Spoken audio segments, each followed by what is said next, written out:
Magandang buhay mga bata! Tara, samahan ninyo akong matuto kasama si Teacher Aika, your online teacher.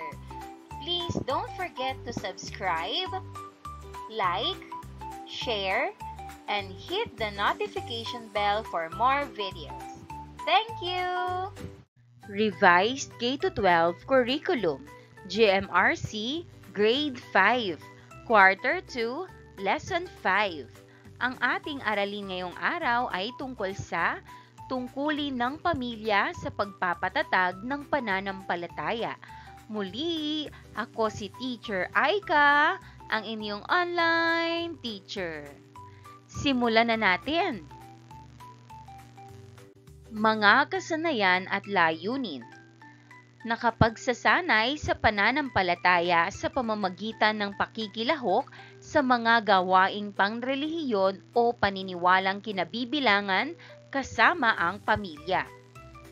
A. Nakakikilala ng mga tungkulin ng pamilya sa paglinang ng pananampalataya. B. Naipaliliwanag na ang mga tungkulin ng pamilya sa paglinang ng pananampalataya ay dapat gampanan ng sama-sama upang mapatatag ang ugnayan sa Diyos, kumiling ang mga kasapi sa kabutihan, at mapanatag ang kanilang kalooban sa pagharap sa mga hamon ng buhay.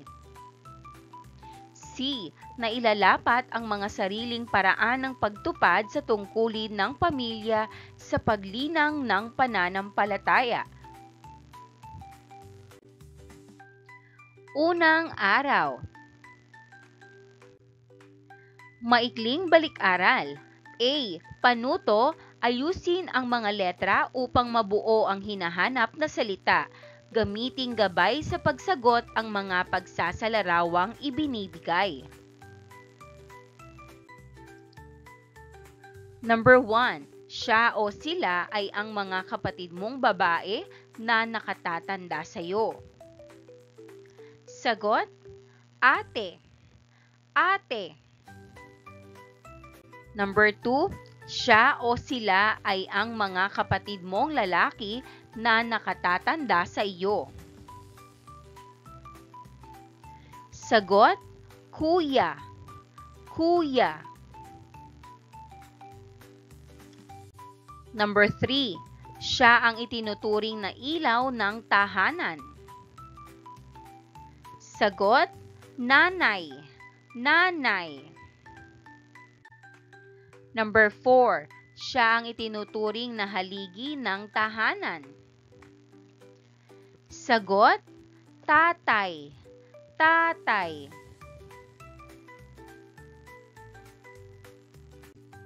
Number 5, siya ang pinaka-nakababata mong kapatid.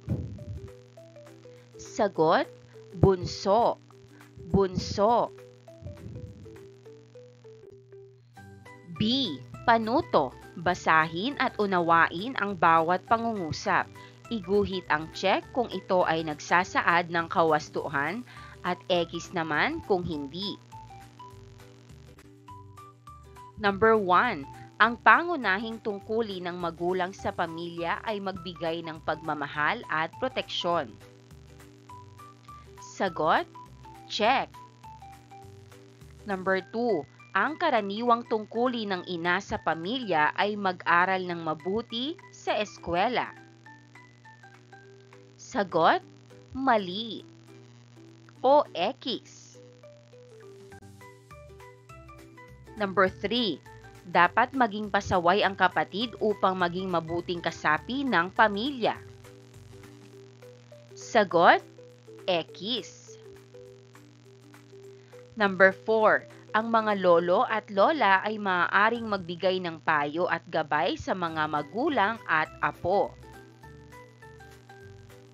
Sagot, check. Number 5. Ang tungkulin ng mga anak sa pamilya ay sumunod sa mga utos ng mga magulang at igalang ang bawat kasapi nito. Sagot, check. Panghihikayat na gawain. A. Panuto. Punan ang acrostic o word puzzle sa ibaba. Isulat ang mga salita, parirala o pangungusap na iyong maiuugnay sa salitang pamilya.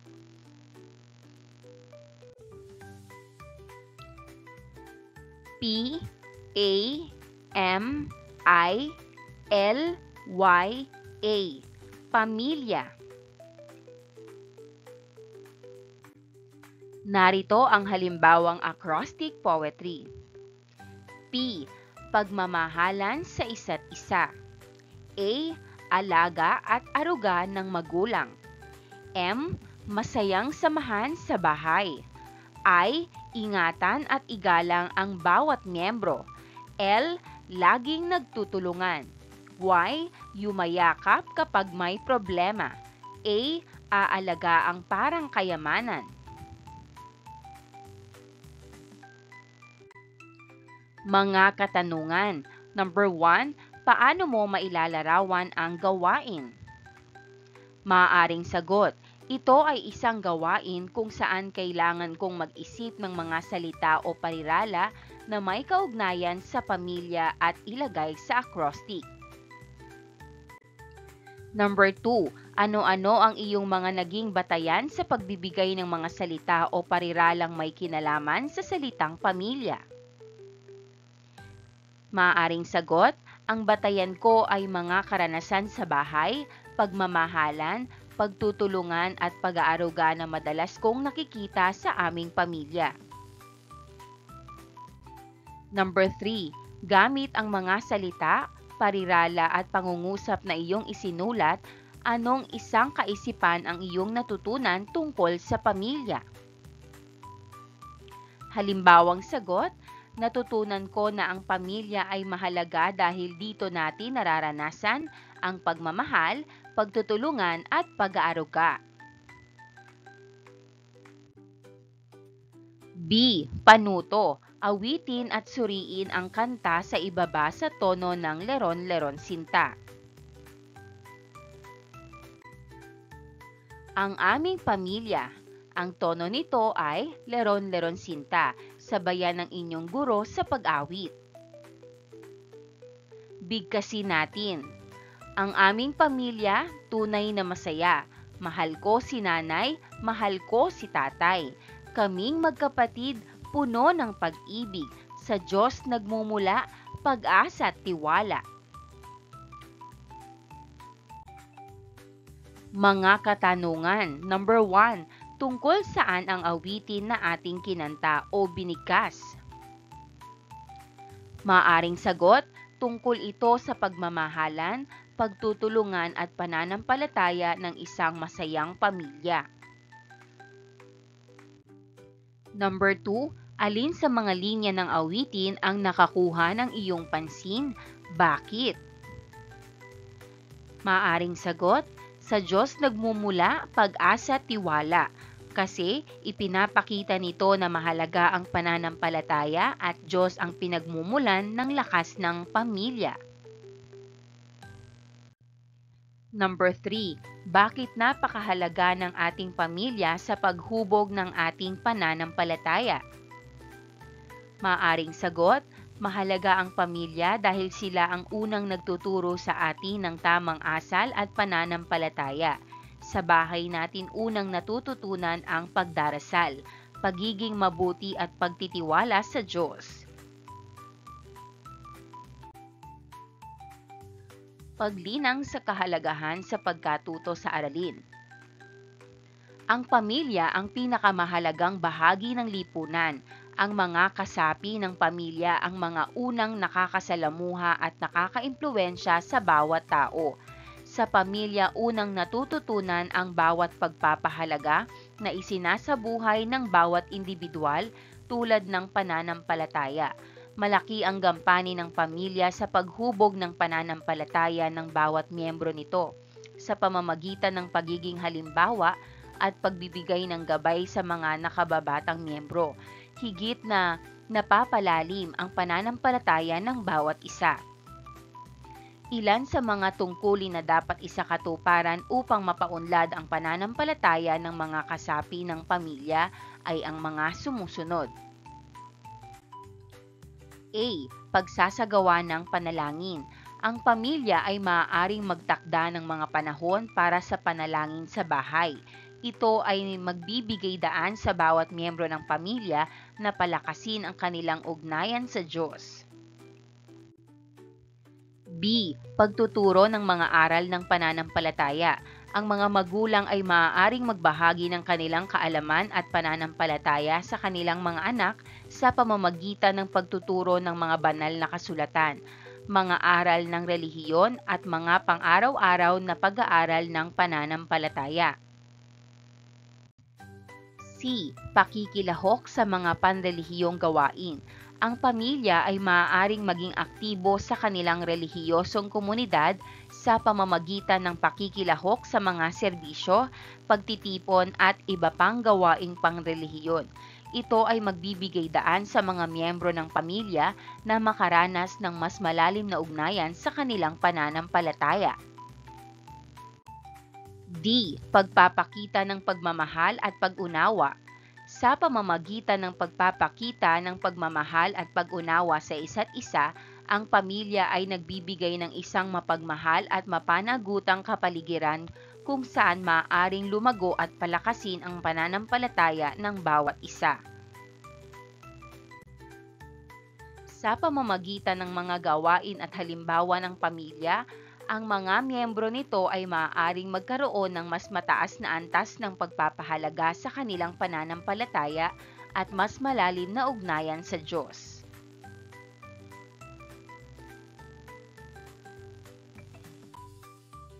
Paghawa ng bokabularyo sa nilalaman ng aralin. Panuto, hanapin ang mga sumusunod na salita sa talahan na yan. Pagkatapos, alamin ang mga kahulugan ng mga ito. Narito ang mga salita: relihiyon, panalangin, ugnayan, lumikha, at pamilya. Narito ang mga sagot: relihiyon, panalangin, ugnayan, lumikha, at pamilya. Narito ang mga kahulugan. Number 1. Ito ay ang mga gawain ng pagkakaroon ng malalim na pakikipag-usap at pakikipag-ugnayan sa kinikilalang lumikha. Sagot: panalangin. Panalangin. Number 2. Ito ay ang pangunahing unit ng lipunan kung saan ang mga kasapi ay nagbibigay ng suporta, pagmamahal at proteksyon sa isa't isa. Sagot: pamilya. Pamilya. Number 3. Ito ay tumutukoy sa koneksyon, relasyon o kaugnayan sa pagitan ng dalawang bagay, entidad at individual. Sagot: ugnayan. Ugnayan. Number 4. Siya ang kinikilalang gumawa sa daigdig at sa lahat ng may buhay na namumuhay dito. Sagot: lumikha. Lumikha. Number 5. Ito ay sistema ng mga paniniwala, ritual at mga gawaing panrelihiyon na nakatuon sa isang espiritual na konsepto, Diyos o mga banal na bagay. Sagot: relihiyon. Relihiyon.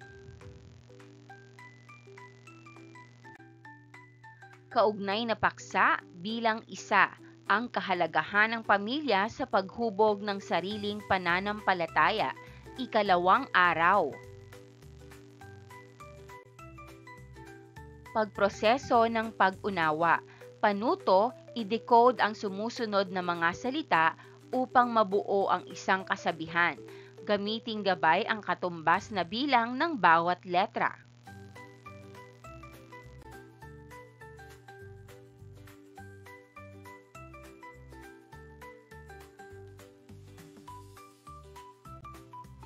Ang sagot: The family that prays together stays together.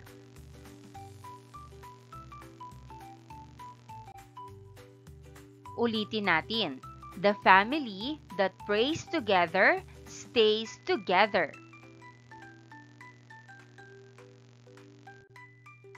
Mga katanungan. Number 1. Paano mo mailalarawan ang gawain? Maaring sagot, ito ay isang gawain ng pagbibigay kahulugan o pag-decode sa mga numero para mabuo ang tamang salita o kasabihan. Number 2. Ano ang nais iparating ng kasabihan? Sagot, nais iparating na kung ang pamilya ay sama-samang nananalangin, mas nagiging matatag at nagkakaisa sila. Pinatnubayang pagsasanay, panuto, mula sa kasabihan sa itaas, gumawa ng isang poster na magpapakita ng mga kahalagahan ng pamilya sa paghubog ng mananampalataya.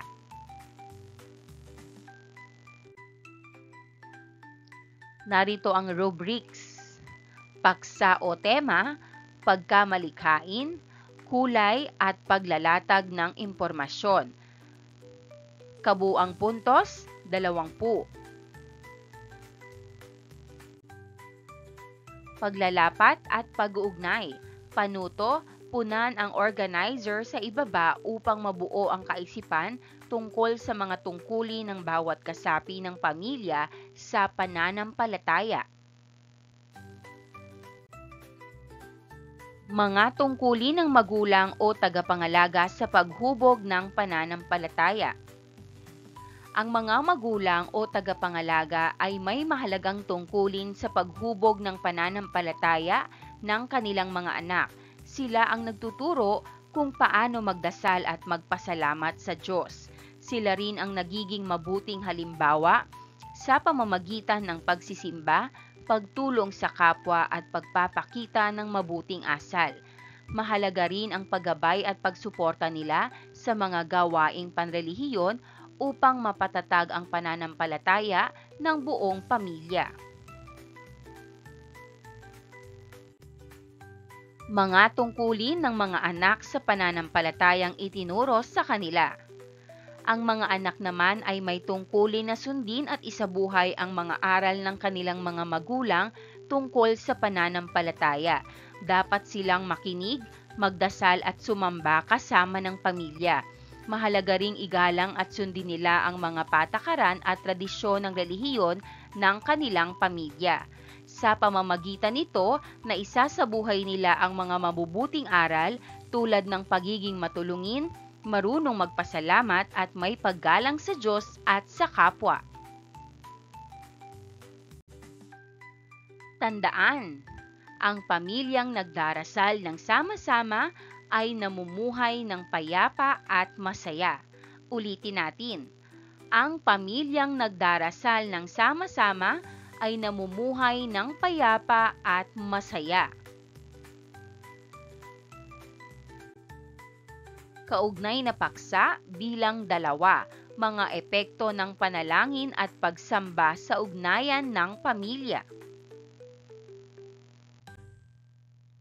Pagproseso ng pag-unawa, panuto, punan ang talahanayan sa ibaba tungkol sa mga gawain sa pananampalataya at kung ito ay iyong naisasagawa, maging tapat sa pagsagot nito. Sagutan ang talahanayan. Mga gabay na katanungan, nagdarasal ako kasama ang aking pamilya, nagsisimba o sumasamba ako kasama ang aking pamilya, at isinasabuhay ko ang mga aral na natutunan ko sa aming relihiyon. Isulat ang araw at oras at mga halimbawang gawain.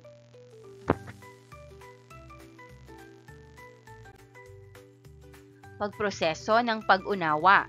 Ang panalangin o pagdarasal ang isa sa mga pangunahing gawaing panrelihiyon na itinuturo ng mga magulang sa kanilang mga anak.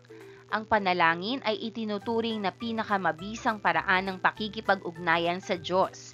Ang panalangin ay may mga positibong epekto sa ugnayan ng pamilya. Narito ang ilang mga epekto nito. A. Magkasama-sama ang bawat kasapi ng pamilya.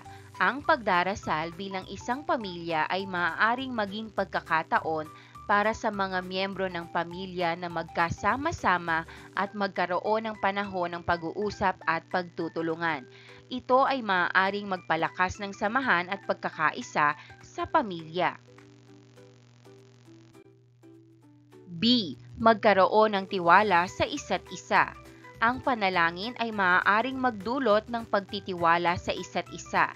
Sa pagdadasal bilang isang pamilya, maaaring lumakas ang tiwala ng bawat isa sa kanilang kakayahan na malampasan ang mga hamon at mga pagsubok sa buhay.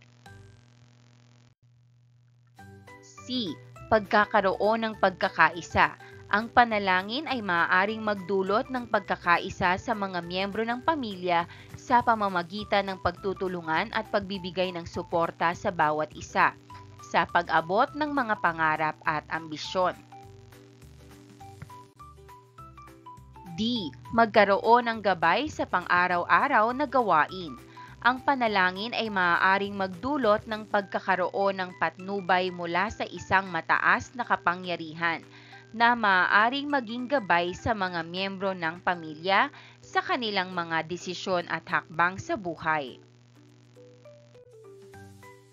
Sa makatuwid, ang panalangin ay maaaring magdulot ng maraming positibong epekto sa ugnayan ng pamilya, mula sa pagpapalakas ng samahan hanggang sa pagbibigay ng lakas at pag-asa sa bawat isa sa mga panahon ng pagsubok. Pinatnubayang pagsasanay, panuto. Matapos malaman ang mga epekto ng panalangin at pagdarasal sa ugnayan ng pamilya, magbigay ng tig-isang tiyak na gawain sa loob ng isang pamilya na magpapakita ng mga ito. Gamiting gabay ang graphic organizer sa ibaba. Maaaring hingin ang tulong ng mga kasapi ng iyong pamilya sa pagsagot sa gawain. Mga epekto ng panalangin sa ugnayan ng pamilya. Una, magkasama-sama. Magdasal ng sama-sama bago kumain at bago matulog upang masanay ang lahat na nagkakaisa sa panalangin. Pangalawa, pagtitiwala. Magbahagi ng mga problema o pangarap sa isa't isa pagkatapos magdasal upang mapatatag ang tiwala sa loob ng pamilya. Pangatlo, pagkakaisa. Sumama bilang pamilya sa mga gawaing simbahan o outreach activity upang masanay sa pagtutulungan at pagkakaisa. Pang-apat, paggabay. Turuan ng magulang ang mga anak ng mga simpleng dasal at paliwanag kung bakit mahalaga ang pagdarasal bilang gabay sa araw-araw na buhay. Paglalapat at pag-uugnay. Panuto, gumawa ng isang panalangin o dasal para sa iyong pamilya. Maaari itong sarili mong gawa o panalangin na itinuturo sa iyong pamilya. Kuhanan ng video ang sarili habang binabasa ang nagawang panalangin sa harap ng inyong pamilya. Maghanda sa pagbabahagi nito sa klase. Narito ang halimbawang panalangin. Panalangin para sa pamilya. Panginoon, maraming salamat po sa aming pamilya. Salamat po sa pagmamahalan, kalusugan at gabay ninyo sa amin araw-araw. Ingatan po ninyo sina nanay, tatay at kaming magkakapatid. Tulungan ninyo po kami na maging masunurin, mabait at matulungin sa isa't isa. Naway patuloy ninyo po kaming gabayan sa lahat ng aming ginagawa. Amen. Kaugnay na paksa bilang 3, mga tradisyon ng pamilya na may kaugnayan sa pananampalataya, 3 araw. Pagproseso ng pag-unawa. Panuto, iguhit sa loob ng bilog ang bagay o anuman na maaaring maging simbolo ng kinabibilangang relihiyon. Isulat naman sa mga kahon ang mga tradisyon sa inyong pamilya na may kaugnayan sa pananampalataya. Narito ang halimbawang sagot: Kristyanismo, Katoliko Romano, paghahanda kung may kapistahan. Pagdarasal bago kumain at bago matulog. Pagsisimba tuwing linggo at sa mga mahalagang pista opisyal, halimbawa, Pasko at mahal na araw. At paghahanda at pag-aalay ng pagkain tuwing may kapistahan o espesyal na araw ng patron sa aming lugar. Pagproseso ng pag-unawa. Ang bawat relihiyon ay may mga sariling tradisyon at mga paniniwala. Ang mga tradisyon at paniniwala ay may mahalagang papel sa paghubog ng pananampalataya ng bawat isa. Narito ang ilang mga kahalagahan kung bakit nararapat ituro ng mga magulang o tagapangalaga sa mga nakakabatang miyembro ng pamilya ang mga paniniwala at tradisyon na may kinalaman sa kanilang pananampalataya.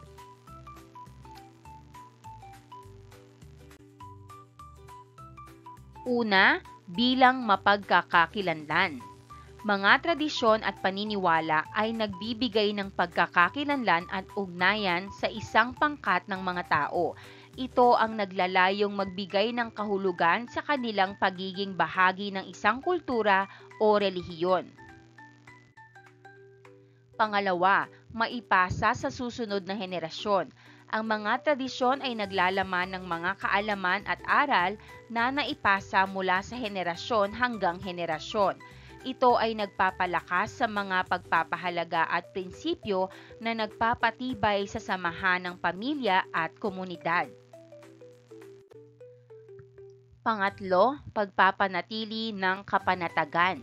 Ang pakiramdam ng pagkakaugnay sa nakaraan at ang pag-asang mayroong susunod pang henerasyon na magpapatuloy sa mga tradisyon at nagbibigay ng kagalakan at pag-asa. Pang-apat, pagpapalakas ng mga ugnayan sa pamilya at komunidad. Ang pagpapatupad ng mga tradisyon at ritual ay nagbibigay ng pagkakataon para sa pamilya at komunidad na magkasama-sama at magkakaisa. Ito ay nagpapalakas ng mga ugnayan sa pagitan ng mga miyembro ng pamilya at nagpapalakas ng kanilang pagmamahalan at respeto sa isa't isa. Panglima, pagpapalakas ng pananampalataya. Ang mga tradisyon at paniniwala ay nagpapatibay sa pananampalataya ng isang tao. Ito ay nagsisilbing gabay sa pagsasagawa ng mga ritual na nagtuturo sa isang individual kung paano siya dapat maging tapat at magkaroon ng matibay na ugnayan sa Diyos. Sa kabuuan, mahalaga ang mga tradisyon at paniniwala sa paghubog ng pananampalataya dahil ito ay nagsisilbing pundasyon, kahulugan at ugnayan ng tao sa kanilang sariling kultura, relihiyon at kapwa-tao. Pinatnubayang pagsasanay, panuto, sagutin ang katanungan sa ibaba tungkol sa kahalagahan ng pagtuturo ng mga tradisyon sa kinabibilangang relihiyon sa mga nakakabatang miyembro ng pamilya. Gumamit ng 8 hanggang 10 pangungusap lamang sa iyong kasagutan.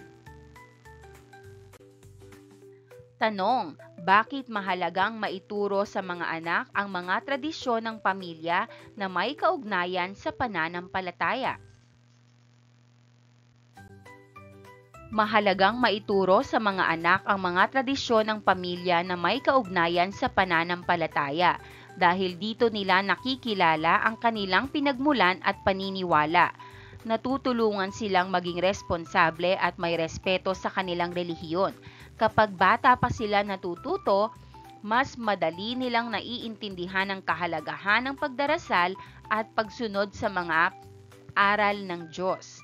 Ang mga tradisyon ay nagsisilbing gabay upang maging mabubuting tao sila habang lumalaki. Sa pagtuturo nito, napapalakas ang ugnayan ng pamilya at napapatatag ang pananampalataya ng bawat isa. Nakikita ng mga bata ang mabuting halimbawa ng kanilang mga magulang at ito ay kanilang ginagaya. Nagkakaroon din sila ng malasakit at pakikibahagi sa mga gawain sa simbahan o relihiyon. Sa ganitong paraan, naipapasa ang kultura at paniniwala mula sa isang henerasyon tungo sa susunod. Kapag alam ng mga bata ang tradisyon, nagiging mas matibay ang kanilang pagkatao at pananampalataya. Sa huli, tumutulong ito upang mapanatili ang pananampalataya at magandang kaugalian ng pamilya. Narito ang pamantayan sa pagbibigay ng score. Nilalaman 10 puntos, organisasyon 5 puntos, orihinalidad 5 puntos, na may kabuuan na 20 puntos.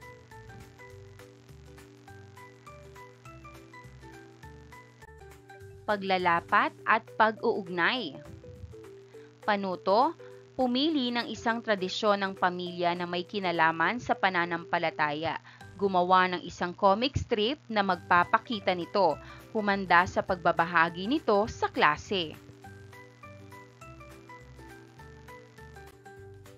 Narito naman ang rubric sa pagmamarka. A. Pagkakaguhit 5 puntos. B. Kasanayan sa pagsasalaysay 5 puntos. C. Teknikal na aspeto 5 puntos. D. Pakikipag-usap ng mga karakter 5 puntos. E. Nilalaman at bararila 5 puntos. F. Orihinal na ideya 5 puntos. Kabuuan 30 puntos. Ika-4 na araw. Pabaong pagkatuto. Sa kabuuan, ang pamilya ay naglalarawan ng isang napakahalagang bahagi sa paghubog ng pananampalataya ng isang individual. Sa pamamagitan ng kanilang mga halimbawa, mga aral at pagtutulungan, ang pamilya ay nagbibigay ng malalim na pundasyon at suporta para sa pagtuklas at paglago ng bawat miyembro sa kanilang pananampalataya. Panuto, matapos ang kabuuang aralin, sa iyong kwaderno, magsulat ng 5 mga bagay o aral na inyong natutunan. Pagkatapos ay ibahagi ito sa iyong katabi. Palagdaan din ito sa kanya bilang tanda na naibahagi mo ito sa kanya. Narito ang halimbawang sagot. Natutunan ko na mahalaga ang pamilya sa paghubog ng ating pananampalataya at mabuting asal. Natutunan ko rin na ang pagdarasal ay nagpapalakas ng ugnayan ng pamilya at nagbibigay ng pag-asa sa bawat isa. Mahalaga ring ituro sa mga bata ang mga tradisyon at pananampalataya upang mapanatili ang mabubuting kaugalian ng pamilya. Natutunan ko rin na ang pagmamahalan, pagtutulungan at paggalang ay pundasyon ng isang matatag na pamilya. Sa wakas, natutunan ko na mahalaga ang pagbabahagi ng mga natutunan sa kapwa upang mas lumawak pa ang kaalaman at pananampalataya ng bawat isa. Pagninilay sa pagkatuto. Panuto, kumpletuhin ang pangungusap upang masukat ang pagkakaunawa mo sa paksa. Ang pamilyang nananalangin at sumasampalataya ng sama-sama ay nagkakaisa, nagmamahalan at nagiging mas matatag sa harap ng anumang pagsubok. Pagsusulit. A. Panuto. Basahin at suriin ang bawat pahayag. Isulat ang T sapat lang bago ang bawat bilang kung wasto ang isinasaad nito at M naman kung mali. Number 1. Ang pamilya ay nagbibigay ng halimbawa sa pamamagitan ng kanilang sariling pananampalataya. Sagot, T. Tama. Number 2. Ang bawat miyembro ng pamilya ay may kalayaang pumili ng relihiyon o pananampalatayang kanilang sasalihan. Sagot, T. Tama. Number 3. Ang suporta at pagmamahal ng pamilya ay hindi nakakatulong sa paglago ng pananampalataya ng bawat miyembro. Sagot, M. Mali. Number 4. Ang panalangin ay itinuturo ng mga magulang upang mapalakas ang ugnayan ng pamilya sa kinikilala nilang lumikha. Sagot, T. Tama. Number 5. Ang mga tradisyon o seremonya ng pananampalataya ay hindi dapat pinagsasaluhan ng pamilya. Sagot, M. Mali. Number 6. Hindi mahalaga ang pagtuturo ng magulang ng pananampalataya sa kanilang mga anak dahil matututunan naman nila ito sa sarili nila habang lumalaki. Sagot, M. Mali. Number 7.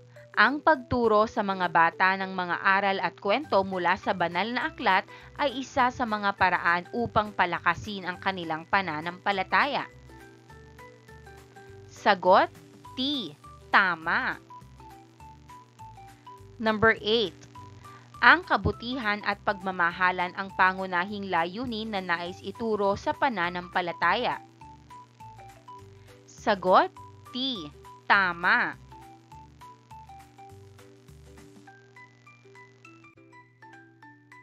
Number 9. Ang pagdarasal bilang isang pamilya ay maaaring maging pagkakataon para sa mga miyembro ng pamilya na magkasama-sama at magkaroon ng panahon ng pag-uusap at pagtutulungan.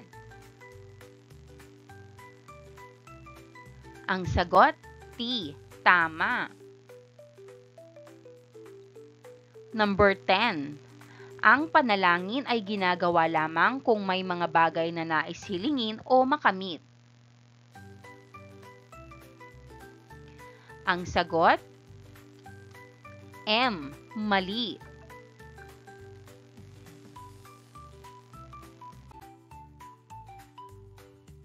B. Panuto, basahin at unawain ang bawat katanungan o pahayag.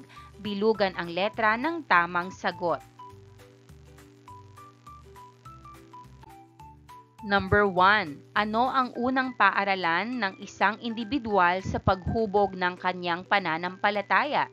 A. Simbahan, B. Paaralan, C. Pamilya o D. Kaibigan?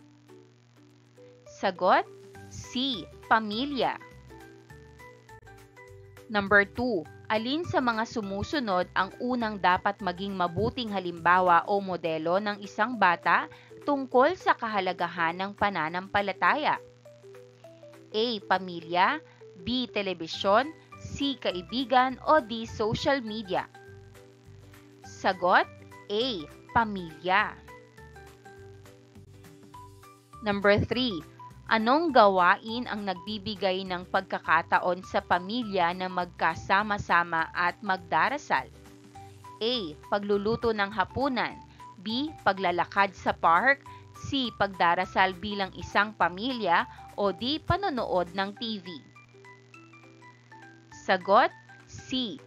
Pagdarasal bilang isang pamilya. Number 4. Alin sa mga sumusunod ang tungkulin ng mga magulang sa pagtuturo ng mga aral ng pananampalataya sa kanilang mga anak? A. Maging mabuting halimbawa sa mga anak. B. Maipasa ang mga tradisyon at paniniwala sa pananampalataya. C. Maging gabay sa pagsasabuhay ng mga aral sa pananampalataya. O D. Lahat ng nabanggit?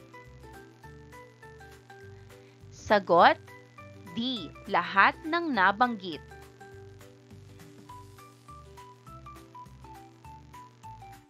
Number 5.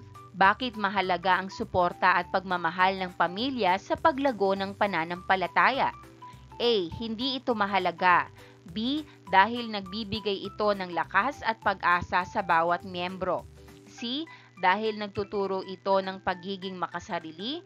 O D. Dahil nagpapakita ito ng kasamaan ng kapwa. Sagot, B.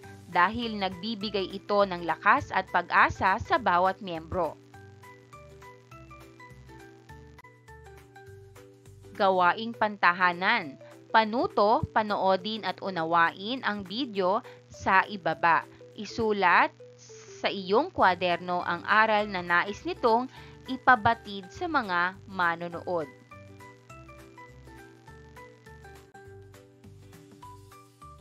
Narito ang halimbawang sagot. Aral, natutunan ko sa video na mahalaga ang pagkakaisa, pagmamahalan at pagtutulungan ng pamilya. Kapag sama-sama, silang nananalangin at nagtutulungan, mas nagiging matatag ang kanilang relasyon at mas nalalampasan nila ang anumang pagsubok.